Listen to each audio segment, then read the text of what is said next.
다시 한번 이 아침에 함께 예배하는 모든 성도들에게 주의 크신 은혜와 복이 함께 하시길 바라면서 전신갑주를 취하자, 이게 근본 특별 새벽기도의 주제인데, 이 주제 7가지 전신갑주를 나누기 이전에 왜 우리가 전신갑주를 취해야 되는지 그 말씀을 먼저 생각해 보는 것이 도리다 생각을 해서 오늘 오전 시간과 오후 시간에 걸쳐서 13절까지 기록되어 있는 이 말씀을 가지고 함께 나누고, 내일부터는 14절 이하에 있는 이 말씀을 가지고 6가지 주중의 이야기 나누고, 마지막 주일날, 다음 주일날은 7번째 되는 전신갑주에 대한 것을 함께 나누도록 그렇게 하겠습니다. 제가 그림 하나, 이 포스터인데요, 영화 포스터거든요. 원래 멜 깁슨이라고 하는 사람 아마 잘 아실 것입니다. 패션 오브 크라이스트라고 하는 영화를 만들었던 사람인데, 이 멜 깁슨이 이 영화를 만들었습니다. 이 영화는 뭐냐면 남미 마야족이 있는데, 그 마야 문명이 왜 지구상에서 사라지게 되는지, 멸망하게 되는지 그 과정을 그린 이야기입니다.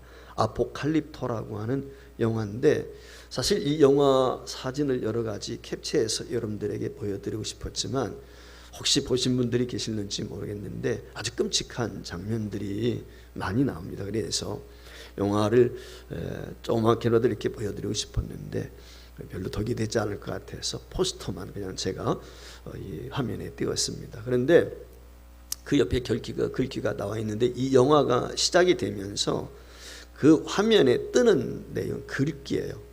한글말로 이렇게 번역을 해서 같이 영화 함께 화면에 지금 올려드렸는데, 그 내용이 뭐냐면 거대 문명은 외세에 정복당하기 전에 내부에서부터 붕괴되었다 라고 하는 문구가 이렇게 뜨게 됩니다. 이 영화가 어떻게 시작이 되냐면, 한 부족이 사냥을 하면서 사는 평화로운 그 마을인데, 마야 문명을 세운 거대한 부족이 태양신에게 제물로 바칠 사람들을 잡기 위해서 사람 사냥을 나서는 거죠. 그래서 이 조그만 부족인 평화로운 마을에 이 사냥꾼들이 모인 거예요. 그래서 거대 문명인 그 부족이 자신들이 섬기는 태양신에게 바칠 제물을, 사람을 잡아가지고 그래서 목을 따고 그 인신 제사를 드리게 되는 것입니다. 그래서 이 평화로운 마을이 순식간에 평화를 잃어버리게 되고 무차별적으로 사람을 죽이고 태양신에게 드릴 제물을 잡아가게 됩니다. 포로가 되어 끌려가는 사람들은 태양신 앞에 드려지게 될 때 말씀을 드린 것처럼 목이 잘려져서 제물로 드려지게 되는 것입니다. 그 마을에서 많은 사람들이 잡혀가는데, 이 영화의 주인공인 표범 발톱이라고 하는 별칭을 가진 아주 건장한 형제가 있는데, 이 형제가 그 그룹에서, 포로로 잡혀가는 그룹에서 탈출을 하게 됩니다. 도망을 가게 되죠. 그래서 이 큰 부족의 사랑꾼들이 이 사람을 놓치게 되니까 결국은 어떻게 됩니까? 전사들을 풀어가지고 도망간 이 사람을 쫓게 되는 것이죠. 쫓기면서 서로가 살아야 되니까, 그래서 이 사람이 자기를 쫓아오는 사람들도 죽이고 뭐 이렇게 됩니다. 나중에는 2사람만 남죠. 쫓는 자 2사람하고 그리고 쫓기는 자 이 사람만 남게 되는데, 쫓기다 보니까 자기를 쫓아오는 사람들과 싸우기도 하고 그들을 죽이기도 하다 보니까 자신도 많은 부상을 입었어요.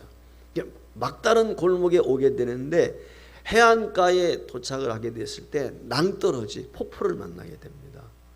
뒤에서는 지금 전사들이 쫓아오고 있어요. 앞에는 낭떠러지 폭포의 바다예요. 그러니까 진퇴유곡이죠. 앞으로 뒤로도 갈 수가 없는 거예요. 그때 이 표범 발톱이라고 하는 주인공이 과감하게 그 폭포에 뛰어듭니다. 그래서 생명을 부지하게 되죠. 쫓아왔던 사람들이 돌아서 해변에 와가지고 이 사람을 찾죠.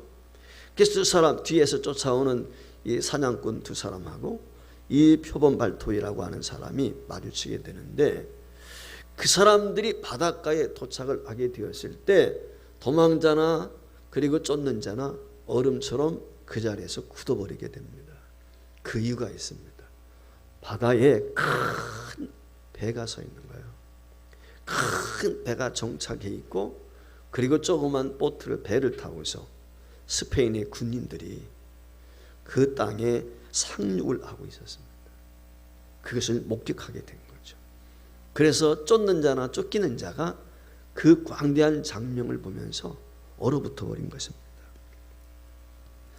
이 말의 의미가 무엇이냐면, 이 영화가 마야 문명이 멸망하게 된 것에 대해서 남미 사람들이 가지고 있는 스페인과 같은 외부의 강한 문명에 의해서 멸망되었다라고 하는 것이 기존의 입장이었는데, 그 입장과는 달리 이 마야 문명이 망하게 된 이유는 바로 그들의 내부에서 일어난 분열 때문이었다라고 이야기를 하고 있는 것입니다. 아마 세계사를 공부해 보신 분들은 아시겠지만 1528년도에 스페인 함대죠, 일명. 그 스페인 함대를 이끌고 남미 쪽으로 가게 되죠. 북미 쪽은 이미 영국이 지배를 하고 있기 때문에 양분하고 있던 거거든요. 영국 군대와 이제 스페인 군대가 양대 세력이었는데, 이 스페인 함대가 이제 남미 쪽에 가죠. 그래서 브라질, 칠레, 아르헨티나, 여러분들 잘 아시는 것처럼 남미는 이 스페인의 지배를 받아서 천주교가 많고 스페인을 다 구사하는 나라들입니다. 그러니까 이 스페인 군대가 함대가 도착을 하면서 결국 그들과 맞닥뜨려 싸워야 되는데 스페인 군대와 싸울 저력을 잃어버린 거예요. 왜? 내부 반란으로 인해서 내부에서 분열이 일어나게 되므로 결국은 스페인 함대와는 싸울 수 있는 힘을 잃어버린 거죠. 여력을 잃어버렸어요. 그래서 마야 문명이 멸망했다는 것입니다. 물론 각자의 생각, 역사관이 다를 수 있습니다. 남미 쪽의 역사관 아니면은 다른 강대국에 의한 어떤 역사관, 이게 좀 다를 수 있지만, 제가 말씀을 준비하면서 이 전신갑주에 대한 말씀을 준비하면서 이 영화를 제가 잠시 말씀을 드린 이유는, 영화 서두에 시작할 때 자막에 떠 있는 말씀, 거대 문명은 외세에 정복당하기 전에 내부에서부터 붕괴되었다라고 하는 이 글귀 때문에 그렇습니다. 영화 주인공은 자기 민족의 내부에서 일어난 분열과 싸움에 직면하게 됩니다. 죽고 죽이는 내부 싸움 끝에 간신히 살아남지만 그것은 싸움의 끝이 아니었다는 것입니다. 내부의 분열로 인해서 힘을 소진한 저들은 막강한 화력을 가지고 침입해 오고 있는 외부 세력인 이 스페인 함대와 맞서기에는 역부족이었습니다. 내부의 적과 싸우는 가운데 분열될 대로 분열되고 지칠 대로 지친 저들은 외부 세력인 이 스페인 군대와는 제대로 한번 싸우지 못하고 결국은 점령을 당하게 되는 것입니다. 여러분, 우리가 사는 이 지구촌에서 가장 치열하게 싸움이 벌어지고 있는 곳이라면 어디일까요? 우리가 흔히 화약고라고 하는 중동 지역일까요? 아니면 아프가니스탄일까요? 아니면 대한민국 한반도일까요? 한순간도 쉼없이 계속해서 일어나고 있는 전쟁터, 그것은 지구촌 그 어느 곳보다도 우리 내면 세계에 있다고 저는 생각을 합니다. 우리 개개인의 내면 세계에는 돈과 명예와 사랑과 미움과 분노 등으로 끊임없이 갈등하고 있습니다. 아내와 남편, 자녀와 부모, 친구와 직장 동료 사이에서 끊임없는 갈등이 있습니다. 다툼이 있습니다. 따라서 가장 큰 전쟁과 갈등의 문제는 바로 우리 자신 안에 있다는 것입니다. 그런데 우리들이 내면 세계의 갈등과 싸움의 원인을 영적인 눈으로 바라보게 되면 그 싸움의 원인은 바로 외부에서 그 갈등과 싸움을 조장하는 악한 세력이 있음을 깨닫게 되는 것입니다. 그들의 막강한 힘을 가지고 우리를 삼키기 위해서 호시탐탐 노리고 있습니다. 그는 우리의 내면의 세계 속에 계속해서 갈등과 분노와 미움을 만들어 분열을 시키고 우리 스스로 자멸하도록 그와 같이 때를 기다리고 있다는 것입니다. 베드로전서 5장 8절 9절 말씀에 보면 근신하라 깨어라 너희 대적 마귀가 우는 사자같이 두루다니며 삼킬 자를 찾나니 너희는 마음을 굳건하게 하여 그를 대적하라. 이는 세상에 있는 너희 형제들도 동일한 고난을 당하는 줄 압니다. 그래서 자, 오늘 여기 본문 말씀에도 보면 믿음의 사람들의 진정한 싸움의 대상이 무엇인가? 그 싸움의 대상에 대해서 이야기합니다. 우리가 싸움을 하게 될 때 상대가 누군지 알아야 전쟁에서 이길 수가 있지요. 그 싸움의 대상을 바로 알기 위해서, 그리고 그 대상과 싸움에서 승리하기 위해서 먼저 해야 될 것이 무엇이냐? 첫째, 반드시 전신납주를 입어야 한다는 것입니다. 오늘 여기 12절 말씀에 보면 우리의 씨름은 혈과 육을 상대하는 것이 아니요 통치자들과 권세들과 이 어두움의 세상 주관자들과 하늘에 있는 악의 영들을 상대함이라, 그렇게 말씀을 했어요. 자, 여기 말씀에 보면 우리가 싸울 대상이 나옵니다. 혈과 육이 아니라는 것입니다. 연약한 인간의 본성을 가리키는 것입니다. 이것은 우리 그리스도인들이 싸워야 할 적, 이런 연약하고 유한한 인간의 본성이 아니라 우리에게 치명적인 상처를 입히고 마침내 우리를 죽게 만드는 강하고 위협적인 영적인 존재, 그걸 지금 이야기하고 있어요. 성경 곳곳에 보면은 이런 영적인 존재들, 즉 하나님의 백성들을 대적하는 영적인 존재들이 있음을 분명히 이야기하고 있습니다. 다니엘서 10장에 보면은 13절에 이런 말씀이 기록이 되어 있습니다. 파사 왕국의 군주가 21일 동안 나를 막았으므로 내가 거기 파사 왕국의 왕들과 함께 머물러 있더니 가장 높은 군주 중 하나인 미가엘이 와서 나를 도와주므로 라고 하는 말씀이 있어요. 이게 무슨 얘기냐면 하나님께서 이 가브리엘 천사의 때 이 다니엘에게 가서 하나님의 메시지를 전할 수 있다. 그러니까 가브리엘 천사가 하나님의 메신저가 돼가지고 지금 다니엘을 찾아오는 거예요. 근데 다니엘을 찾아오다가 파사에 이르게 되었을 때 군주를 만나가지고 앞으로 나가지를 못하고 있다. 그들과 싸우고 있다는 거예요. 즉 가브리엘 천사는 다니엘한테 가려고 그러고 하나님 말씀을 전하도록. 그런데 가브리엘이 하나님 말씀을 전하지 못하도록 이 다니엘에게 군주들이 막고 있다, 그 말이에요. 자, 그럼 여기 군주는 뭐냐? 세상에 보이는 왕인가? 아니라는 것이죠. 여기서 말하고 있는 왕은, 군주라고 하는 말은 일반적인 세상에 파사를 다스리고 있는 그런 왕이 아니라 우두머리, 지배자를 이야기하는 것입니다. 그러니까 파사 왕국의 군주라는 말의 의미는 파사 왕국의 왕을 지칭하는 것이 아니라 파사 왕국의 수호신, 그 수호신을 여기서 이야기하고 있는 거예요. 영을 이야기하고 있는 거죠. 이들은 파사 왕국의 백성이 하나님의 말씀을 받아들인다든지 또는 하나님을 믿게 될 때 그것을 하지 못하도록 마귀가, 이 마귀를 섬기며 살도록 이 파사 왕국을 지배하고 있다는 것입니다. 관장하고 있다는 것입니다. 그에 반해서 미가엘은 누굽니까? 가장 높은 군주 중에 하나다. 오늘 여기 설명을 했거든요. 그래서 이 미가엘 천사를 통해서 하나님께서 자신의 택한 백성들을 보호하시고 악한 영들과 싸웁니다. 승리할 수 있도록 도우는 천사장의 우두머리예요. 그가 미가엘 이 천사란 말이죠. 근데 그 미가엘이 있다는 말은 악한 영적 세력들로부터 하나님의 백성들을 보호하려고 하는 하나님의 구체적인 그의 행동과 계획을 우리에게 가르쳐주고 있는 것입니다. 이런 악한 영적 존재들은 가브리엘 천사가 하나님의 말씀을 다니엘에게 전하러 가는 21일간 막아서고 있었다는 거예요. 가브리엘이 복음을 전하러 갈 때, 쉽게 말하면 그 얘기예요. 내가 메신저가 돼가지고 그 메신저가 돼서 전달하러 가는데 이 악한 영들이 지금 가로막고 있는 거예요. 내가 도저히 내 힘으로 그 악한 영들과의 싸움에서 앞으로 나가지 못하고 있을 때 하나님이 보셨겠죠. 그래서 우리를 보호자가 되시는 미가엘 천사장을 보내서 가브리엘 천사로 하여금 그 악한 영들을 물리치고 다니엘에게 복음을 전할 수 있도록, 하나님의 말씀을 전할 수 있도록 했다는 것입니다. 그러니까 이 말의 이야기는 뭐냐면 다니엘이 지금 가브리엘 천사로부터 하나님의 말씀을 듣게 되는데 가브리엘 천사가 늦어진 이유를 설명을 하고 있는 것입니다. 즉 대적자가 있었다. 그게 뭐냐? 악한 영이다, 우두머리다, 그런 얘기인 것이죠.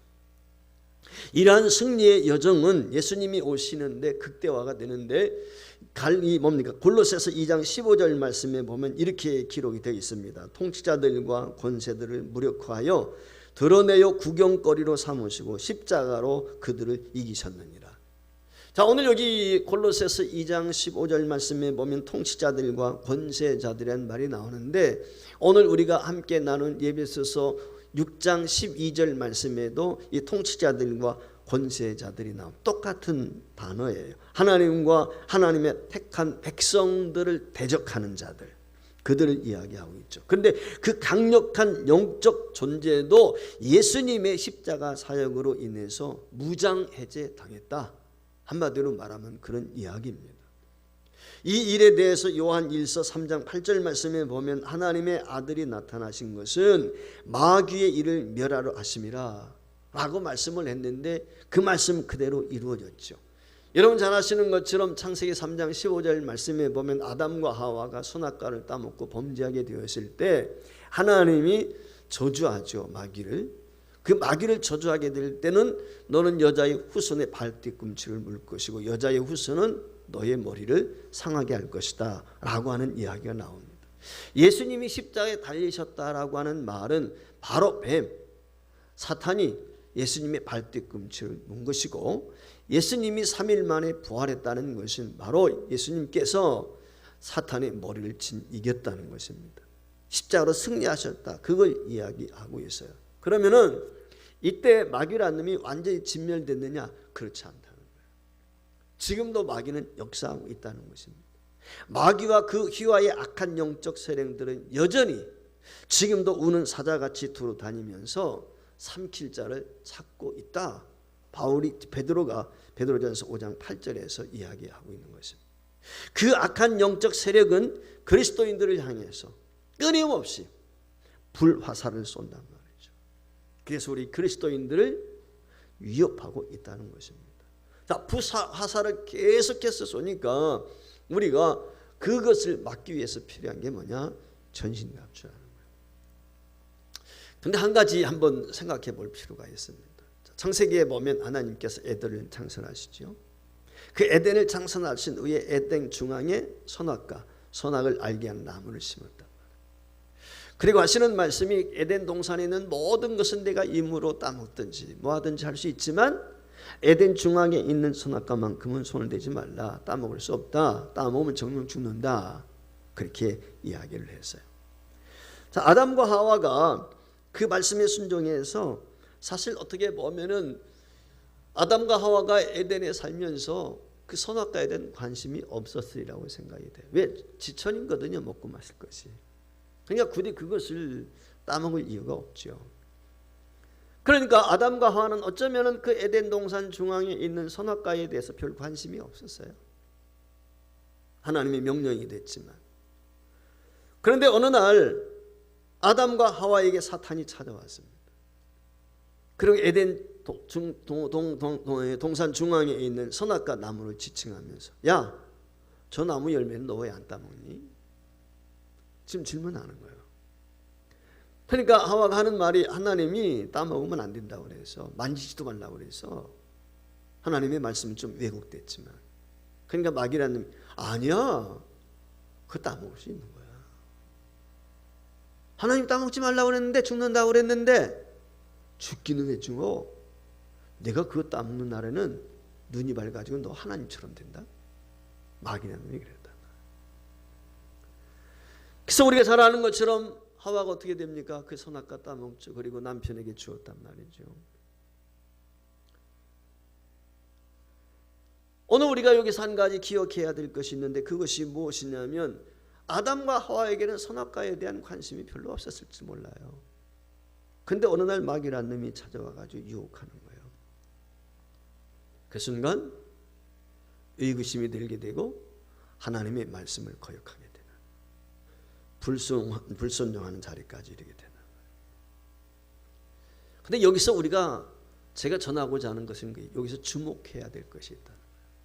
자, 하나님이 선악과를 동산 중앙에 두셨을 때 따먹지 말아라, 죽는다. 그리고 나서 어떤 액션을 취한 게 없어요. 뭐 울타리를 만들었다든지 거기에 건너가지 못하도록 무엇을 만들어 놓은 게 아니에요. 자유의지에 맡겼어요. 그냥. 근데 마귀란 놈도 똑같아요. 마귀가 와가지고 그거 따먹으면 너 하나님처럼 돼. 그러면서 마귀가 어떤 액션을 취하고 그 선악과를 따다가 하와한테 주면서 너 먹어봐 이렇게 얘기한 게 아니라 하나님의 말씀이 내 안에 있어요 지금. 근데 마귀가 와가지고 내 마음에 다른 생각, 다른 말을 전해주었어요. 자, 이 마음에는 하나님의 말씀만 있는 게 아니고 마귀의 말, 두 마음이 있는 거예요. 두 마음. 여기서 우리가 명심해야 될 것 중에 하나가 뭐냐? 하나님이 명령하셨어요. 마귀란 놈이 유혹했어요.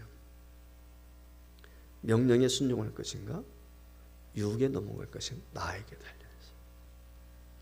선택권은 나한테. 내가 선택한 거예요. 이게 오늘 우리에게 중요해요. 두 마음이 품게 되었고 결국 믿음이 뭡니까? 믿음은 액션이에요. 행위예요. 행위. 믿음은 행동입니다. 사람이 믿음은 믿게 되면 행동으로 옮겨갈 수밖에 없는 거예요. 아담과 하와가 누구의 말을 믿고 따를 것인가? 그건 선택이에요. 선택. 선택에는 책임이 부과되는 거죠. 결과가 당연히 있죠. 그러니까 그 선택에 따라서 행동이 달라지고 그 결과도 달라지는 거죠. 아담과 하와는 하나님의 말씀을 향한 마음과 그 사탄의 유혹의 말을 향한 마음, 두 마음이 그 안에 있었어요. 어쩌면은 갈등이 있었어요. 따먹어 말어. 안 돼. 따먹어도 괜찮아. 아마 이 두 마음이 얼마 동안 갈등했는지는 성경에 자세히 나와 있지 않지만 여러 날 갈등했으리라고 생각합니다. 근데 결국 아담과 하와는 하나님의 말씀보다 사단의 유혹의 말을 더 믿고 선악과를 따 먹었다는 것입니다. 하나님보다 마귀를 더 믿었던 거죠. 그게 결과지요. 선악과를 따먹는 순간 아담과 하와에게는 어떤 결과가 되었죠? 하나님의 형상대로 지음받은 우리의 속성이 산산조각이 나고 말았어요. 즉 속사람이 무너져 버린 것입니다. 속사람은 하나님의 성품과 하나님의 나라를 추구합니다. 그런데 아담과 하와가 이 사단의 유혹의 말을 믿고 선악과를 따먹는 순간부터 사단의 속성을 담게 되었다는 것입니다. 여러분, 사단의 속성이 무엇입니까? 사단은 결국 속이는 자입니다. 분열과 분노와 미움을 가지고 있어요. 이게 사단의 속성이에요. 이 사단의 속성의 지배를 받는 사람을 성경은 겉사람이다, 그렇게 이야기하고 있습니다. 그러니까 겉사람이라고 하는 것은 세상의 쾌락과 소유를 추구하며 이 땅의 것을 추구하는 사람, 이게 속사람이에요. 참 겉사람이에요. 그래서 아담과 하와가 선악과를 따먹고 에덴 동산에서 추방된 이후에 인류는 이 사단의 속성의 지배를 받으면서 이 땅에서 살아가게 될 때 겉사람 중심의 삶을 산다고 말해요. 성경은 겉사람과 속사람을 새롭게 또 비유해서 말씀하는데 옛사람과 새사람으로 이야기합니다. 예배서 4장 21절 이하에 보면 옛사람을 벗어버리고 새사람을 입으라고 우리에게 권면해 주는 말씀이 있는데 이렇게 기록이 되어 있습니다. 진리가 예수 안에 있는 것 같이 너희가 참으로 그에게서 듣고 또한 그 안에서 가르침을 받았을진데, 즉 이 말의 의미는 뭐냐면 예수님으로부터 너희가 하나님의 진리를 배웠다, 그 말이죠. 그리하게 되면은 어떠해야 되느냐 라고 하는 걸 지금 설명하는 거예요. 너희는 유혹의 욕심을 따라 썩어져가는 구습을 따는 옛사람을 벗어버리고, 즉 예수 그리스도의 진리의 말씀이 내 속에 들어오게 되면 이걸 벗어버려야 된다. 오직 너희의 심령이 새롭게 되어 하나님을 따라 의와 진리의 거룩함으로 지음심을 받은 새 사람을 입으라. 고린도후서 5장 17절 말씀에 보면 누구든지 그리스도 예수 안에 있으면 새로운 피조물이라, 즉 새로운 피조물 새 사람이 되었다, 그 말이에요. 새 사람, 옛사람, 옛 자아가 죽고, 옛사람은 마귀의 지배 아래 있는 사람이에요. 근데 새 사람, 성령의 지배를 받는 사람, 그걸 지금 이야기하죠. 우리의 삶을 영적인 면에서 보면 이와 같이 겉사람과 속사람, 옛사람과 새 사람의 싸움이 있다. 그런데 하나님은 우리가 속사람이 강건해져서 이 겉사람은 훌훌 걷어버리고 하나님의 백성으로 심차게 당차게 이 땅에서 승리의 개선가를 부르기를 원하신다는 거예요. 그래서 이 승리의 개선가를 부르도록 하기 위해서 우리에게 필요한 것이 있는데 무엇이냐? 그것이 전신갑주를 입어야 된다. 전신갑주를 취해야 된다. 그 얘기인 것입니다. 왜? 그래야 마귀를 대적할 수 있기 때문에. 전신갑주를 입지 않으면 싸움에서 진다는 거예요. 전신갑주를 필히 입어야 전투에서 영적인 싸움에서 이긴다는 거예요. 그래서 오늘 13절 말씀에 보면 하나님의 전신갑주를 취하라. 그래야만이 하는 이유가 있어요. 그게 뭐예요? 계속해서 이는 악한 날에 너희가 능히 대적하고 모든 일을 행한 후에 서기 위함이다 라고 설명을 했어요. 자, 이게 악한 날이 뭐겠어요? 여기 본문에서 악한 날은 여러 가지 해석이 있지만 바로 마귀의 괴계로부터 그 간계로부터 그리스도인들이 쓰러지지 않고 승리하기 위한 것이죠. 사실 마귀의 관계라고 하는 건 지나간 걸 이야기하는 것이 아니라 실상은 지금 현재를 이야기하는 거예요. 지금이죠. 지금. 오늘 우리가 지금 싸움에서 이겨야 되죠. 지금 지면 어떻게 돼? 우리가 지게 되면 멸망하는 거예요. 망하는 거예요. 그러니까 여기 악한 날이라는 말은 매일매일 우리가 살아가고 있는 이 날이 악한 날이에요. 왜? 악한 영들이 역사하고 있으니까. 물론 현재 진행되는 마귀의 관계와 공격이라고 하는 것은 종말이 될 때까지 내 생명이 살아있는 날까지 주님이 재림하신 그날까지 지속적으로 이 땅에는 영적인 싸움이 있습니다. 그러면은 모든 일을 행했다라고 하는 이 말은 무엇을 가리킬까? 여기에도 의견이 분분하지만 먼저 기억해야 될 것은 전신갑주를 다 갖춘 이후라고 하는 것을 먼저 생각해 볼 수가 있어요. 우리가 전신갑주를 갖추지 않으면 싸울 수가 없습니다. 패하니까 늘 넘어지는 거죠. 그러나 전신갑주를 다 갖춘 후에는 어때요? 마귀와의 싸움에서 이길 수 있죠. 그래서 이 마귀와의 싸움에서 이긴 후라고 하는 설명도 있습니다. 어쨌거나 이 전신갑주를 다 갖춘 이유라고 하면 마귀란 놈이 아무리 우리를 공격해 온다 할지라도 우리는 결코 쓰러지지 않는다. 우리는 망하지 않는다 라고 하는 것입니다. 그런데 이 마귀와의 싸움에서 이긴 후라면은 주님 오실 때까지 전신갑주를 입고 마귀와 싸우다가 주 앞에 서게 되는 것을 상징적으로 우리에게 가르쳐 주는 것이죠. 그래서 우리가 전신갑주를 입고 영적인 싸움에서 나가게 될 때 조심해야 될 부분이 있는데 그것이 뭐냐면 바울 사도가 고린도전서 10장 12절에서 우리에게 권면하는 선줄로 아는 자는 넘어질까 조심하라 라고 하는 것입니다. 여기 선다는 말의 의미는 뭐냐면 흠이 없다. 한마디로 말하면 온전한 신앙생활. 우리가 온전한 신앙생활을 하기 위해서 하나님이 기뻐하시는 하나님이 보시기에 의로운 신앙생활은 전신갑주를 입어야만이 가능해요. 전신갑주를 입지 않고는 하나님이 원하시는 의로운 성도의 삶을 살 수가 없습니다. 그 이유는 무엇이냐? 마귀란 놈은 지금도 우는 사자와 같이 우리에게 덤벼들 때도 있고 때로는 이리와 같이 관계를 통해서 우리를 무너뜨릴 때도 있다는 거예요.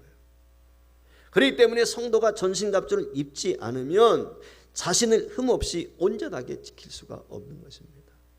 여러분, 마귀라는 화살을 막 쏴대거든요. 우리가 전신갑주 다 방어가 되어 있어야 되는데 7가지 이제 전신갑주 이야기 하거든요. 내일부터 하나씩 이야기 새벽 기도에 말씀을 우리가 나눠갈 터인데 그 7가지 중에서 한두 가지라도 빠지게 되면 우리의 흠이 생기는 틈이 생긴다. 아킬레스건이 되는 거죠. 그게. 그럼 거기를 집중적으로 집요하게 마귀라는 놈이 공격하게 되면 어떻게 되겠어요? 우리가 무너지는 거죠. 그래서 완벽한 전신갑주를 우리가 취해야 되는 것입니다. 입어야 되는 거예요. 사탄이라는 놈은 하나님의 백성된 우리로 하여금 하나님의 말씀에 귀를 기울이는 거 못하도록 해요. 하나님의 말씀을 우리가 자주 들으면 어떻게 돼? 하나님의 말씀이 우리 심령 속에 새기게 되고 하나님의 말씀이 우리에게 새겨지고 책임질하게 되면 자연적으로 우리는 하나님의 말씀대로 순종하며 갈 수밖에 없죠. 근데 마귀란 놈은 어떻게 해요? 우리가 예배 드릴 때도 그렇습니다. 메시지가 못 들어오게 하는 거예요. 성경 읽을 때도 어때요? 집중하지 못하도록 만드는 거예요. 이게 마귀의 전략이에요. 그래서 어떻게든지 말씀을 못 들게 만든단 말이죠. 갖가지의 방법을 동원해가지고 우리를 미혹하는 거죠. 성경 보려고 하면 무슨 일이 꼭 생기게 되고, 예배 열심히 참여하려면 무슨 사건이 터지고, 이게 마귀의 전략이라. 마귀라는 놈은 우리 내면의 세계에 의심의 마음을 불어넣어가지고 하나님의 말씀과 축복을 의심하게 만들어요. 진짜 그럴까? 진짜 물이 변해서 포도주가 돼? 어떻게 물을 거뒀지? 성경 보다가도 자꾸 의심이 생기게 만드는 거예요. 이건 실화야, 실화. 참 신화야, 신화. 그죠? 이렇게 만드는 거예요. 이게 마귀의 전략이거든요. 마귀라는 놈은 또 어떻습니까? 우리 안에 두려움과 불안의 마음을 넣습니다. 여러분, 두려워하는 마음, 염려 걱정하는 마음 마귀적인 거예요. 하나님은 우리에게 평안한 마음, 기쁜 마음, 이걸 준다. 근데 우리 마음에 있는 평화, 이 기쁨을 흔들어 놓는 게 뭐예요? 마귀라는 놈이 우리 마음을 흔들어 놓는단 말이에요. 마귀라는 놈은 우리 마음에 욕심을 불어넣습니다. 그래서 하나님의 것에 관심을 가져야 될 저와 여러분으로 하여금 하나님의 것이 아닌 세상의 것에 치심하게 만들어요. 돈, 명예, 지식, 출세, 성공, 이 세상적인 것들에 눈이 멀도록 만들어버리는 거예요. 이게 마귀의 전략이에요. 거기에 몰두하도록 만드는 거예요. 마귀라는 놈은 저와 여러분 마음속에 분노를 불어넣어가지고 그 분노하는 마음을 가지고 가족 간에 싸우게 만듭니다. 다투게 만듭니다. 마귀라는 놈은 저와 여러분 마음속에 이간질을 해요. 갈라놓습니다. 가족 간에, 형제 간에, 성도 간에, 이웃 간에 다 갈라놓는단 말이에요. 마귀란 놈은요, 하나님의 사람들과 싸울 때 대충 싸우는 법이 없어요. 마귀는요, 준비해 가지고 오는 거예요. 철저한 계획을 가지고 와요. 전략을 짜 가지고 옵니다. 그저 대충 간 보는 것처럼 그렇게 건들지 않아요. 이게 마귀의 전략이에요. 여러분, 오늘 본문 11절 말씀에 무엇이라고 이야기했습니까? 마귀의 간계를 능히 대적하기 위해. 간계가 뭐예요? 간계가. 간계란 말은 간교한 꾀라 그 말이에요. 간교하게 꾀를 내가지고 어떻게든지 우리를 미혹해서 넘어뜨리기 위해서. 사단이 우리와 영적인 전쟁을 할 때 대충 하는 것이 아니라 철저하게 계획을 세운다 이 말이에요. 우리의 약점과 허점을 다 파악하고 어떤 사람과 상황을 이용해서 어떤 때에 공격해야 되는지 철저하게 계획을 세우고 공격을 해오는 것입니다. 여러분, 믿음의 가정의 부부 간의 갈등과 다툼, 부모와 자녀 간의 갈등과 다툼, 성도 간의 미움과 이간질과 분열, 이건 단순히 어떤 한 사람 간의 갈등과 미움이 아니에요. 그 뒤에는 악한 영의 움직임이 있다. 사탄의 역사가 있어요.